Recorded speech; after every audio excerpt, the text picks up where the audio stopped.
Why words. Emily And chose she kicks things off Islam. with this really powerful statement. It's from Emily Brandon herself.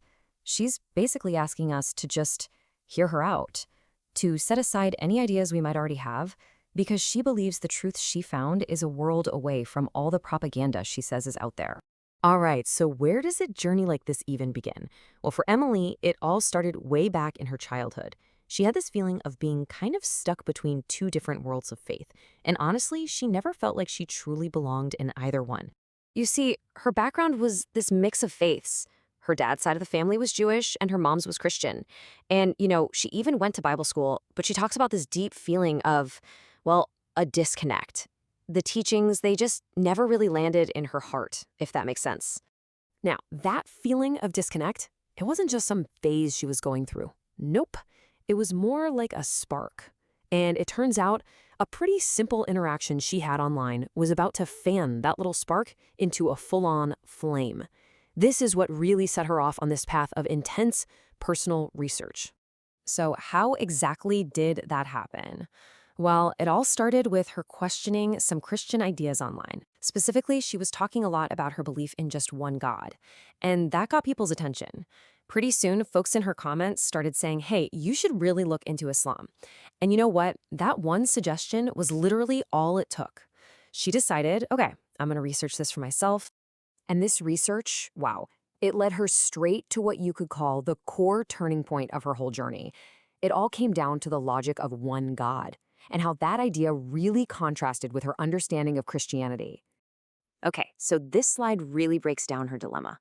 The way she understood it, in Christianity, you're praying to both God and to a divine Jesus.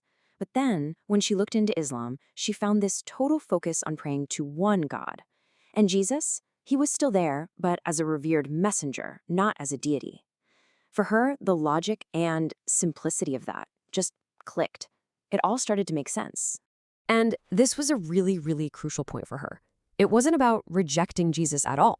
It wasn't about seeing his role in a totally different light.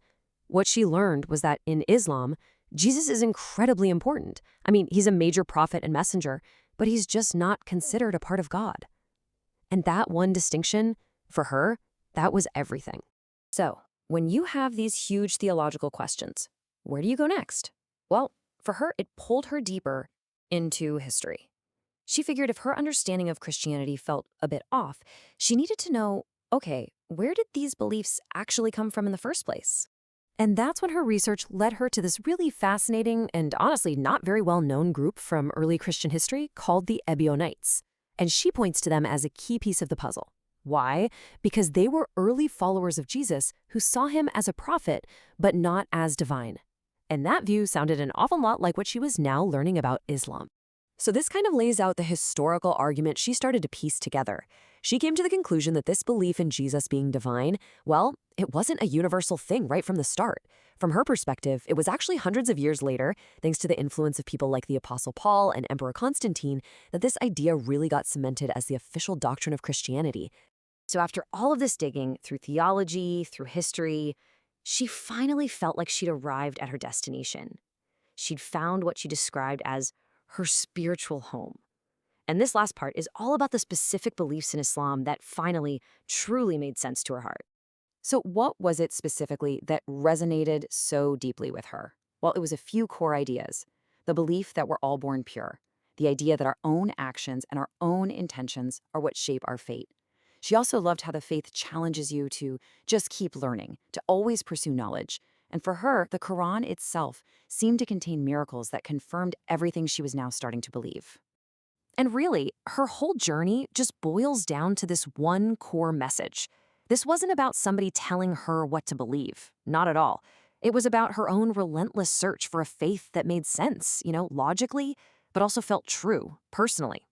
And that's the advice she gives to everyone else. Just look into it for yourself.